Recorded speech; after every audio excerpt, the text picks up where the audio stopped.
So hello everyone, स्वागत है आपका इस प्यारे से यूट्यूब चैनल पे। मेरा नाम है शौर्य और मैं बीएससी नर्सिंग का स्टूडेंट हूँ। आज के हमारे इस वीडियो का टॉपिक रहेगा कि हम लोग इसमें बात करेंगे नर्सिंग एप्टीट्यूड के मॉडल पेपर 5 के बारे में, जिसमें हम लोग ऐसे मॉडल पेपर 1 2 3 4 तक कर चुके हैं और ये हमारा 5 नंबर मॉडल पेपर है, जिसमें हम लोग एक एक करके इसके जो भी क्वेश्चन होते हैं, नंबर ऑफ क्वेश्चन तो वैसे 24 होते हैं, लेकिन हम लोग इसमें 25 क्वेश्चन को सॉल्व करेंगे एज पर अलग अलग जो इंस्टीट्यूट है जिसके अंदर नर्सिंग एप्टीट्यूड का पोर्शन आता है एग्जामिनेशन में, नर्सिंग एग्जामिनेशन में, एंट्रेंस में, तो उसके लिए है। और इसमें अगर आपको देखने को मिल रहा है तो यहाँ पे बहुत सारे ऐसे टॉपर्स का जो कि प्रीवियस ईयर में हमारे टॉपर्स रहे हैं उनके फोटोज हैं, जो कि आप यहाँ पे देख पा रहे हो। यहाँ पे आपकी भी फोटोज लग सकती हैं अगर आप अच्छे से परफॉर्म करते हो। हमारे नर्सिंग गुरुकुल के ऐप को डाउनलोड कर सकते हो प्ले स्टोर से या ऐप स्टोर से, और इसके साथ साथ जो प्रिपरेशन है आप स्टार्ट कर सकते हो हमारे चैनल से जुड़ के। यहाँ पे भी आपको बहुत सारे ऐसे कंटेंट देखने को मिलता है और आपके लिए अलग से बैचेस मिलेंगे जो कि आपके प्रिपरेशन को और ज्यादा बूस्ट कर देंगे। ठीक है, तो ये आपका जैसे कि नर्सिंग एप्टीट्यूड के लिए यहाँ पे एक बैच है जो कि हमने आपके नर्सिंग गुरुकुल ऐप पे ये रखा है। तो अगर आपको ये ज्वाइन करना है तो जल्दी जल्दी जाके नर्सिंग गुरुकुल के ऐप को इंस्टॉल करके ज्वाइन कर लो। ठीक है, इसमें रिकॉर्डेड लेक्चर्स आपको मिलेंगे, chapter wise MCQs, model papers और टेस्ट देखने को मिलेगा। तो चलिए स्टार्ट करते हैं अब और देखते हैं कि जो हमारा मॉडल पेपर 5 है उसमें किस तरीके के क्वेश्चन है। ठीक है, तो अगर हम बात करें क्वेश्चन नंबर 1 है हमारे पास। तो which organization maintain the standard of nursing education in India. India के अंदर जो नर्सिंग एजुकेशन का स्टैंडर्ड है, मतलब कि प्रॉपर जो एक लेवल है, वो कौन मेंटेन करता है, कैसे कैसे चलाया जाता है।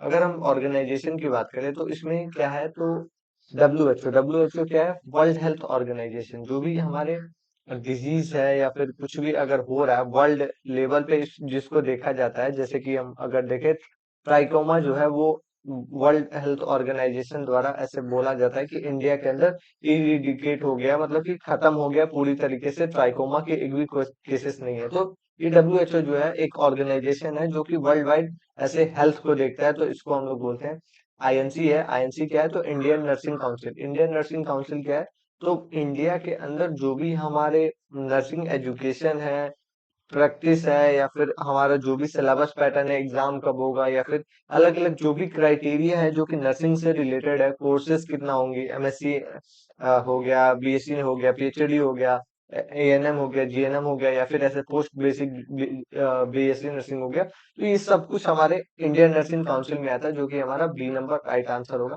ठीक है, रेड क्रॉस नहीं होगा और स्टेट हॉस्पिटल भी नहीं होगा। क्वेश्चन नंबर 2 को अगर देखें तो इसमें हमें बताना है कि अगर प्राइम मतलब कि इसमें प्राइमरी रोल बताना है जो हमारे नर्सेस का होगा। अगर कोई भी पेशेंट ऐसे हम लोग केयर कर रहे हैं, जैसे कि रोगी का देखभाल करते समय हम लोग क्या उसमें प्राइमरी वे में, मतलब कि प्राथमिक जो मतलब कि भूमिका है वो कैसे निभाएंगे। तो इसमें ऑप्शन है हमारे पास, असिस्ट करेंगे और केयर करेंगे पेशेंट का। ठीक है, परफॉर्म करेंगे सर्जरी को, और इसके साथ साथ हम आगे देखें तो मतलब कि प्रिजर्व करेंगे ऐसे जो ड्रग है उसको, प्रिस्क्राइब करेंगे ड्रग को, या फिर ऐसे डायग्नोस करेंगे जो डिजीज हुआ है। ठीक है, अगर हम देखें तो ये सारे ही जो कंडीशन है वो अलग अलग लोग करते हैं। जैसे कि हम बात करें असिस्ट करना और केयर करना, ये हमारे नर्सिंग डिपार्ट का पार्ट होता है, जो कि हमारा ये राइट आंसर हो जाएगा। ठीक है, ए नंबर, जो कि रोगी का देखभाल करना और इसके साथ साथ उसकी सहायता करना, ये हमारे नर्सिंग डिपार्टमेंट का काम होता है। ठीक है, अब इसमें आगे देखें तो परफॉर्म करना सर्जरी, ये तो सर्जन का काम होता है, जो कि डॉक्टर होते हैं या फिर ऐसे स्पेशलिस्ट होते हैं। ठीक है, ड्रग को प्रिस्क्राइब करना भी डॉक्टर का काम होता है, और डायग्नोसिस करना ये हमारा मतलब कि लैब लैब टेक्नीशियन का काम होता है। अब हम आगे बात करेंगे तो क्वेश्चन नंबर 3 है। क्वेश्चन नंबर 3 क्या है, तो जो नैतिक हमारा मतलब कि ऐसे प्रिंसिपल होता है जो कि हम एथिकल प्रिंसिपल बोलते हैं, जो कि अगर देखा जाए तो क्यों इम्पोर्टेंट है ये नर्सिंग के अंदर। तो अगर हम देखें तो अलग अलग जो कंडीशंस होती है, जैसे कि नर्सिंग क्या क्या देखता है, तो किसी भी सबको पहली बात तो इक्वल मानना, कोई भी कास्ट नहीं होता, कोई रिलीजियस नहीं होता, कोई जेंडर नहीं होता, ये सबको इक्वल मानना होता है। ठीक है, इसमें क्या है, तो हर एक लोगों को इक्वली ट्रीट करना, इक्वली मानना, और जो मतलब कि सबको रिस्पेक्ट करना, सबकी बातें सुनना, इसके साथ साथ सबको केयर प्रोवाइड करना, ये हमारे एथिकल मतलब प्रिंसिपल्स होते हैं। अब उसके अकॉर्डिंग हमें आंसर करना है। तो इसमें आंसर की हम बात करें तो पहला जो है निग्लिजेंस है, ठीक है, मतलब कि लापरवाही करना, ठीक है। दूसरा जो है कॉन्फिडेंशियलिटी, ठीक है, कॉन्फिडेंशियलिटी क्या है, तो होता है गोपनीय, गोपनीयता, ठीक है, गोपनीयता का क्या मतलब है, तो ये जो जो भी बातें हैं उसको कॉन्फिडेंशियल रखना, मतलब कि जो बातें हैं उसको दूसरों को ना बताना, प्राइवेट रखना, प्रोटेक्ट करना, जो भी पेशेंट की प्राइमरी बातें हैं, ठीक है। डिसरिस्पेक्ट हो गया, और मतलब कि डिले हो गया, ठीक है। डिसरिस्पेक्ट का क्या मतलब है, अनादर करना या फिर देर करना, तो ये सब में से कौन सा एक प्राइमरी इंपॉर्टेंट चीज है, तो ये हमारा कॉन्फिडेंशियलिटी होता है, जो कि हमें ये निभाना होता है, ठीक है। अब हम क्वेश्चन नंबर 4 को देखें। क्वेश्चन नंबर 4 क्या है, तो ये एक तरीके से देखें तो नर्सेस जो है वो इंट्रोड्यूस करती हैं पेशेंट के सामने कैसे, ठीक है, तो बिल्ड करती हैं ट्रस्ट को, या फिर मतलब कि शो करती हैं अथॉरिटी, मतलब कि अधिकार को दिखाना, ठीक है। टाइम सेव करती हैं या फिर अवॉइड करती हैं कम्युनिकेशन को, तो ये जो है प्राइमरी जो बातें होती हैं जो कि हम लोग डॉक्टर पेशेंट के साथ करते हैं, तो वो क्यों करते हैं, तो ये जो ट्रस्ट को बिल्ड करने के लिए करते हैं, और ये हमारा ए नंबर राइट आंसर होगा, ठीक है। अधिकार तो दिखाएगी नहीं, क्योंकि मतलब पेशेंट है तो उसके साथ ऐसा कुछ नहीं कर सकते। टाइम नहीं बचाना है, हमें अच्छे से बातचीत करके रिलेशन बनाना, नर्स पेशेंट रिलेशन से, ठीक है। क्वेश्चन नंबर 5 है, which department of hospital provide emergency treatment, मतलब कि जो भी हमारा आपातकालीन जो उपचार है, वो कौन सा मतलब कि डिपार्टमेंट देता है, उसको हम लोग कौन सा डिपार्टमेंट बोलते हैं, ठीक है। तो इसमें ऑप्शन है हमारे पास, ओपीडी, ओपीडी क्या होता है, तो आउट पेशेंट डिपार्टमेंट होता है। आउट पेशेंट डिपार्टमेंट क्या होता है, तो ये हमारे ऐसे डिपार्टमेंट होते हैं जो कि हमारे मतलब कि पेशेंट आए और उन्होंने अपना जो ट्रीटमेंट है, माइनर सब बातें होती हैं, तो उन्होंने जब मेडिसिन लिया, डॉक्टर को कंसल्ट किया और चले गए, ठीक है। और कैजुअलिटी है, तो कैजुअलिटी में वहां क्या होता है, तो वहां पे आपको ये मतलब कि देखने को मिलता है जो कि इमरजेंसी वाले जल्दी जल्दी कंडीशंस आती हैं, ठीक है। और फार्मेसी है तो वहाँ मेडिसिन मिलती हैं, और लेबोरेटरी है तो वहां पे टेस्ट होते हैं, तो बी नंबर राइट आंसर होगा।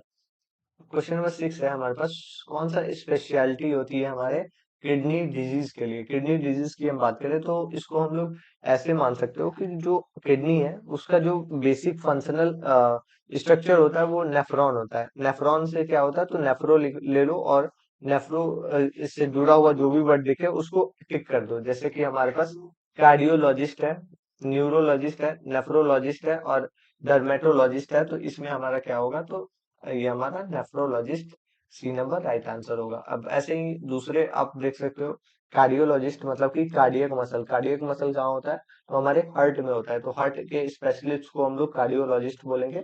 अभी ऐसे न्यूरोलॉजिस्ट है, तो न्यूरॉन्स कहाँ के पार्ट होते हैं, तो ब्रेन के, और ये जो बॉडी है उसके जो भी नर्व सिस्टम है उसके होते हैं, तो ब्रेन और जो नर्व स्पेशलिस्ट है उनको न्यूरोलॉजिस्ट बोलेंगे। डर्मेटोलॉजिस्ट जो डर्मिस है, वो हमारा डर्मिस जो लेयर है उसको बोलते हैं, और डर्मेटोलॉजिस्ट जो है वो स्किन स्पेशलिस्ट होते हैं, तो ये हमारा से हो जाएगा। अब ऐसे ही 7th नंबर क्वेश्चन है, तो 7th नंबर क्वेश्चन क्या है, तो डर्मेटोलॉजिस्ट को बताना है कि कौन से तरीके के होते हैं, तो हमारे स्किन के स्पेशलिस्ट होते हैं, ठीक है। अब बोन के स्पेशलिस्ट हमारे कौन होते हैं, तो ये आप कमेंट में करोगे, ठीक है। आई स्पेशलिस्ट भी बताओगे, और हार्ट के स्पेशलिस्ट भी बताओगे, तीनों आंसर मुझे कमेंट में चाहिए, ठीक है। अब हम क्वेश्चन नंबर 8 को देखेंगे। क्वेश्चन नंबर 8 क्या होता है, तो क्वेश्चन नंबर 8 हमारा होम्योपैथिक है, जो कि हम लोग किसके अंडर में इसको लाते हैं, ठीक है। होम्योपैथिक, जो मैंने पिछले भी वीडियो में बात किया था कि अलग अलग जो थेरेपीज होती हैं, जैसे कि हम बात करें तो हमारे जो मेडिकल थेरेपी होगी, सॉरी मेडिकल थेरेपी नहीं, हमारे जो अलग अलग थेरेपी जैसे कि यूनानी हो गया, आयुर्वेदा हो गया, फिर हमारे हाइड्रोथेरेपी, अर्मोथेरेपी, फिर हमारे जो अलग अलग योगा हो गया, तो ये सब एक छोटे से कंडीशन में आती हैं, जो कि हमारा अल्टरनेटिव थेरेपी होता है, जो कि ये सबका सम होता है, ठीक है। ये इनमें इसी का टाइप होता है, तो ये हमारा होम्योपैथी इसमें आ जाता है, ठीक है। मॉडर्न जो है हमारा मॉडर्न मेडिसिन होती हैं, सर्जरी नहीं होता है, इमरजेंसी मेडिसिन नहीं होती हैं, ठीक है। अब हम आगे बात करेंगे, तो कौन सा सिंबल इंडिकेट करता है बायो हैजार्ड को, ठीक है। बायो हैजार्ड जो होती है वो क्या होती है, तो बायो हैजार्ड जो है ऐसे देखने को मिलता है कि बायो हैजार्ड सिंबल जो है किसको शो करता है, तो पहला जो ऑप्शन है बायो हैजार्ड सिंबल है, ठीक है। रेड क्रॉस तो मतलब कि हॉस्पिटल के हॉस्पिटल को शो करता है, ठीक है। ग्रीन क्रॉस भी नहीं हो सकता, प्लस साइन भी नहीं हो सकता। तो बायो हजार्ड जो मतलब कि सिंबल है वो शो करता है। तो इसका 9 का हमारे पास ये नंबर राइट आंसर होगा। अब हम 10 नंबर क्वेश्चन को देखें तो हेपेटाइटिस बी है जो कि मेनली अफेक्ट होता है मतलब कि कौन से ऑर्गन से, ठीक है। अगर हम देखें तो हेपेटाइटिस बी है तो हमारे पास ऑप्शंस है, ठीक है। ऑप्शन नंबर एक क्या है, तो हेपेटाइटिस बी को आप ऐसे समझ सकते हो कि ये जो है मतलब कि एक तो बहुत खतरनाक डिजीज होती है, और ये मतलब कि प्राइमरी वे में नहीं होता, सेकेंडरी वे में बहुत ज्यादा ऐसे खतरनाक हो जाता है। तो इसका आंसर मुझे कमेंट में चाहिए, हेपेटाइटिस बी कौन से ऑर्गन को ज्यादा प्रभाव करता है, ठीक है। तो अब ऑप्शंस है, हार्ट है, ठीक है, दूसरा लीवर है, किडनी है और ब्रेन है। अगर दिमाग होगा तो पक्का आप आंसर करोगे, ठीक है। तो 10 का मुझे आंसर चाहिए, 10 का क्या आंसर होगा। 11 नंबर क्वेश्चन की हम बात करें तो कौन सा ऐसा मतलब एग्जाम्पल है जो कि हमारे एयरबॉर्न डिजीज को ऐसे दिखाता है। तो एयरबॉर्न डिजीज की हम बात करें तो ट्यूबरकुलोसिस ही होता है जो कि हमारे एयरबॉर्न होते हैं, जो कि ऐसे कांटेक्ट में भी आने से, जो कि एक पेशेंट है जिसके कांटेक्ट में आप बातचीत कर रहे हो तो उससे हो जाता है। मधुमेह नहीं होता जो कि डायबिटीज मेलाइटस है, कैंसर भी नहीं होता और हाइपरटेंशन तो बिल्कुल ही नहीं होता। अब हम आगे बात करेंगे तो क्वेश्चन नंबर हमारे पास 12 है, जिसमें हम देखें तो फ्लड फ्लड एक एग्जांपल है, मतलब कि बाढ़ जो आती है तो वो किसका एग्जांपल हो सकता है। बाढ़ जो है हमारे पास, ये ऑप्शंस की हम बात करें तो पहला ऑप्शन है हमारे पास नेचुरल डिजास्टर है, ठीक है। दूसरा ऑप्शन है हमारे पास केमिकल डिजास्टर है। तीसरा ऑप्शन हम बात करें तो सोशल डिजास्टर है। चौथा हमारे पास जो इंडस्ट्रियल डिजास्टर होता है तो उसमें हो जाए, ठीक है। ऑप्शंस के हिसाब से अगर एलिमिनेशन मेथड यूज करें तो हमारे पास क्या है, तो इंडस्ट्रियल का मतलब है कि जो रेडिएशन और ये सब होता है तो ये हमारा नहीं होगा।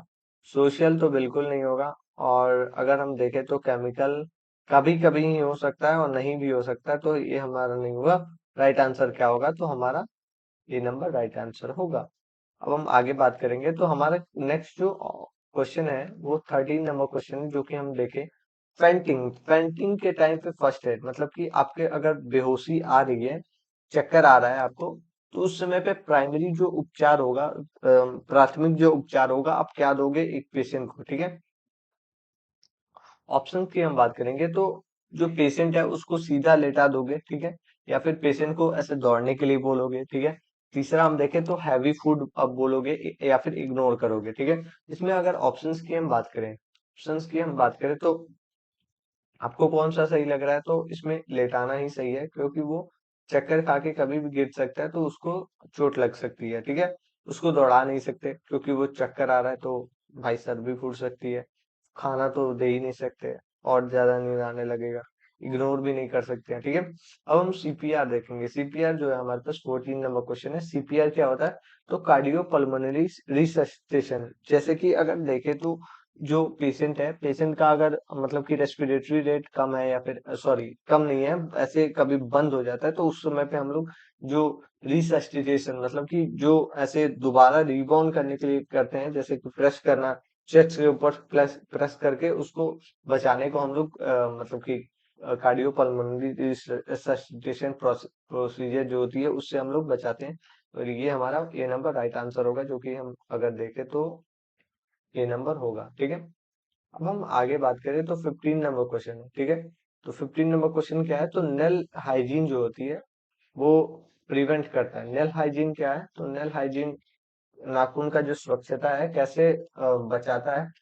तो अगर देखें तो नाखून का अगर स्वच्छता की बात करें तो ये किस तरीके से बचाएगा, तो एक तो इन्फेक्शन से बचाएगा। दूसरा अगर देखें तो दूसरों से वो भी इन्फेक्शन से बचाएगा। फ्रैक्चर से नहीं बचा सकता, ठीक है, इंजरी से भी नहीं। और इसमें हमारा फर्स्ट ही आंसर सही होगा, जो कि हमारा इन्फेक्शन होगा। क्वेश्चन नंबर 16 है, जो कि हम अगर देखें तो क्लीन ड्रिंकिंग वाटर जो है वो प्रिवेंट करता है। क्लीन ड्रिंकिंग वाटर जो है प्रिवेंट कैसे करता है, तो वाटर बॉर्न डिजीज से, या फिर हमारे जो मतलब फ्रैक्चर है उससे वो करता है, इंजरी से करता है, या फिर फीवर से करता है, ठीक है। तो क्लीन ड्रिंकिंग वाटर जो है प्रिवेंट करता है हमें एयरबॉर्न वाटरबॉर्न जो डिजीज हो रही है, जो पानी से होने वाले डिजीज है उनसे बचाता है। अब हम 17 नंबर क्वेश्चन को देखें तो हमारे पास क्या है, तो बीपी अपैरेटस, मतलब कि जो स्फेग्नोमेनोमीटर है, मतलब कि जो बीपी कि जांच करने वाली जो औजार है, उपचार है, जो भी मतलब कि टूल है, वो किसको मेजर करता है? तो हमारे बीपी को मेजर करता है, जो कि हमारे रक्तचाप को चाप को मेजर करता है। ये नंबर राइट आंसर होगा। 18 नंबर क्वेश्चन को अगर देखा जाए तो 18 नंबर क्वेश्चन क्या है? इंजेक्शन जो है कॉमनली दिया जाता है कौन से रूट से? ठीक है, इंजेक्शन की हम बात करें तो इंजेक्शन हमारे बहुत सारे ऐसे रूट्स होती हैं जो जहाँ से देख सकते हैं। जैसे कि हम बात करें, इंट्राडर्मल हो गया, इंट्रामस्कुलर हो गया, इंट्रावेनस हो गया, इंट्रा ऑसियस हो गया, फिर इंट्रा वेस्कुलर हो गया, फिर हमारे अलग अलग जो सबक्यूटेनियस हो गया। ये अलग अलग मतलब कि लेयर्स होती हैं, लेयर्स के हिसाब से होती है, या फिर अलग अलग जो टाइप्स होती हैं उसके हिसाब से होता है। तो ऑप्शंस में अगर हम देखें तो हमारे पास इंट्राडर्मल है, मतलब कि सॉरी इंट्रामस्कुलर है। इंट्रामस्कुलर का क्या मतलब है? मसल के अंदर देना इंजेक्शन। तो ये हमारा फर्स्ट नंबर राइट आंसर होगा। इंजेक्शन को ओरल नहीं दे सकते, नजल नहीं दे सकते, या फिर ऐसे ट्रॉपिकल भी नहीं दे सकते। ये नंबर राइट आंसर होगा। अब हम 19 नंबर क्वेश्चन को देखें तो 19 नंबर क्वेश्चन क्या है? तो ये एक तरीके से देखा जाए तो हमारे जो मतलब कि हम जो डॉक्यूमेंट कंटेन करता है मेडिकल हिस्ट्री, वो कौन सी होती है? तो अलग अलग अगर देखा जाए तो हॉस्पिटल के अंदर जैसे ही पेशेंट एंटर करता है तो उसको जो डेटा हम लोग लेते हैं वो दो तरीके से लेते हैं, सब्जेक्टिव डेटा, ऑब्जेक्टिव डेटा। तो जो भी डेटा है उसको हम लोग कलेक्ट करते हैं, और जो डेटा को कलेक्ट करने के बाद रखा जाता है उसको हम लोग पेशेंट रिकॉर्ड बोलते हैं। ठीक है, बिल्स रिसिप्ट नहीं बोल सकते, आइडेंटिटी कार्ड भी नहीं बोल सकते। तो जो पेशेंट का रिकॉर्ड है उसको हम लोग, ए नंबर राइट आंसर होगा। बिल्स तो आपकी जो पेमेंट है वो दिखाता है, रिसिप्ट जो है वो आपको दिखाता है कि जो भी आपके मतलब कि बिल जो पे करे हो वो आइडेंटिटी कार्ड तुरंत नहीं बन जाता। अब हम 20 नंबर क्वेश्चन को देखें तो नर्सिंग जो नर्सिंग शुड जो नर्सेस हैं वो हैंड वॉश करती हैं बिफोर एंड आफ्टर। ठीक है, मेनली अगर देखा जाए तो 5 बार इनको हैंड वॉश करना होता है, 3 बार बिफोर और 2 बार आफ्टर। ठीक है, तो इसमें क्या क्या होता है, तो ये किस तरीके से बचाता है? ठीक है, इन्फेक्शन से स्प्रेड होने से बचाता है, सेव करता है टाइम को, डिसिप्लिन से बचाता है, या फिर ऐसे इनमें से कोई नहीं। तो अगर हम देखें तो जो भी हैंड वॉशिंग से रिलेटेड होगा वो इन्फेक्शन को बचाने के लिए, मतलब कि इन्फेक्शन से प्रिवेंट करने के लिए होगा, सेव करने के लिए टाइम नहीं होगा, या फिर डिसिप्लिन को ऐसे शो करने के लिए नहीं होगा। ये नंबर राइट आंसर होगा, जो कि हमारा जो भी हमारा संक्रमण है उससे फैलने से बचाएगा। अब 21 नंबर क्वेश्चन क्या है? तो जो हमारा नर्सिंग मतलब है उसको कैसे हम इमेज जो नर्सेस का है वो कैसे इम्प्रूव कर सकते हैं? ठीक है, तो ऑप्शन है हमारे पास, क्लीन इन जो भी मतलब कि यूनिफॉर्म है उसको पहन के, या फिर गुड जो गुड मतलब कम्युनिकेशन से, या फिर प्रोफेशनल बिहेवियर से, या फिर इनमें से सभी। अगर हम देखें तो सारे ही ऑप्शंस करेक्ट हैं, जो कि अगर साफ सुथरा क्लॉथ्स पहनते हो या फिर अप्रॉन जो ड्रेस लगा है वो पहनते हो तो ऐसे ही आसानी से पहचान में आ जाओगे। दूसरा हम देखें तो गुड लिसनिंग भी होना चाहिए, प्रोफेशनल बिहेवियर होना चाहिए। तो ये डी नंबर राइट आंसर होगा। 22 है तो हॉस्पिटल एक्वायर्ड इन्फेक्शन। ठीक है, हॉस्पिटल एक्वायर्ड इन्फेक्शन को हम लोग नोजोकोमियल इन्फेक्शन बोलते हैं। ठीक है, इसका इसका क्या मतलब है? तो नोजोकोमियल इन्फेक्शन ये आपका एक एक नंबर ही सही होगा। तो जो हॉस्पिटल के अंदर आप आ रहे हो, ठीक है, हॉस्पिटल के अंदर एंटर किया आपने, उस समय पे आपको कुछ नहीं हुआ है, आप एक सिंपल से कंडीशन के साथ आए हो, सिंपल से कंडीशन के साथ आए हो, और इसके बाद से जो कंडीशन है मतलब कि ऐसे ही हॉस्पिटल के इन्वायरमेंट में रहने की वजह से आपको मतलब कि इन्फेक्शन हो गया, या फिर कुछ भी अलग हेपेटाइटिस बी हो गया मान लो, या फिर कुछ भी ऐसे हो गया, तो उसको हम लोग नोजोकोमियल इन्फेक्शन मतलब कि एडमिशन, हॉस्पिटल के अंदर एडमिशन के बाद आने के बाद 48 घंटे बाद अगर आपको इन्फेक्शन होता है तो उसको हम लोग नोजोकोमियल इन्फेक्शन बोलते हैं। अब हम आगे बात करेंगे तो हमारे पास ये क्वेश्चन नंबर 29 23 है। तो कौन सा विटामिन है जो कि हमारे वुंड हीलिंग मतलब कि जो घाव या फिर ऐसे भरने में बहुत ज्यादा मदद करती है? तो अगर देखें तो विटामिन सी है, डी है, और के है, हमारे पास ए है। ठीक है, तो इसका आंसर भी मुझे कमेंट में चाहिए, जो कि आप नीचे कमेंट करोगे। अब हम आगे बात करें तो हमारे पास क्वेश्चन नंबर 24 है। और कोई भी चीटिंग नहीं करेगा क्योंकि नीचे आंसर दिया हुआ है, तो यहाँ से कोई चीटिंग नहीं करेगा, ठीक है। तो आप जो भी मैंने बोला है, जैसे कि 10 नंबर बोला है, 24 नंबर बोला है, और ये सॉरी 23 नंबर बोला है, तो आप नीचे आंसर करोगे कमेंट में। जो गुड पोस्चर है, गुड पोस्चर का क्या मतलब है, तो शरीर का जो ऐसे बैठने का तरीका हो गया, जैसे कि सीधा बैठना है या टेढ़ा बैठना है, ये सब पोस्चर में काउंट होता है, ठीक है। मुद्रा बोलते हैं। तो ये कैसा होना चाहिए, किस तरीके से मतलब रोकना चाहिए, तो अगर देखें तो बैक पेन को रोकता है, फीवर, इन्फेक्शन, तो ये हमारा ए नंबर ही राइट आंसर होगा। लास्ट नंबर क्वेश्चन है, जो नर्सिंग है वो कंसीडर्ड होता है, मतलब कि नर्सिंग को किस तरीके से माना जाता है, तो हमारे प्रोफेशन की तरह माना जाता है, हॉबी, बिजनेस और गेम की तरह। तो अगर देखें तो ए नंबर राइट आंसर होगा, जो कि हमें ऐसे प्रोफेशन की तरह, पेशे की तरह माना जाता है। तो ये नंबर राइट आंसर होगा, और इस तरीके से हमारे ये यहीं पे खत्म होता है। तो ये हमारा ओवरऑल ऐसे आंसर भी है, तो यहाँ से आप देख सकते हो, ठीक है। और अगर हम देखें तो आप हमारे बैचेस को भी ज्वाइन कर सकते हो, जो कि आपको नर्सिंग गुरुकुल के ऐप पे मिल जाएगा, ठीक है। तो मिलते हैं नेक्स्ट वीडियो में, अभी के लिए थैंक यू। और अगर आप ये ज्वाइन करते हो तो पर्सनल मेंटोरशिप भी मिलेगा। तो मिलते हैं नेक्स्ट वीडियो में, thank you, have a good day, bye.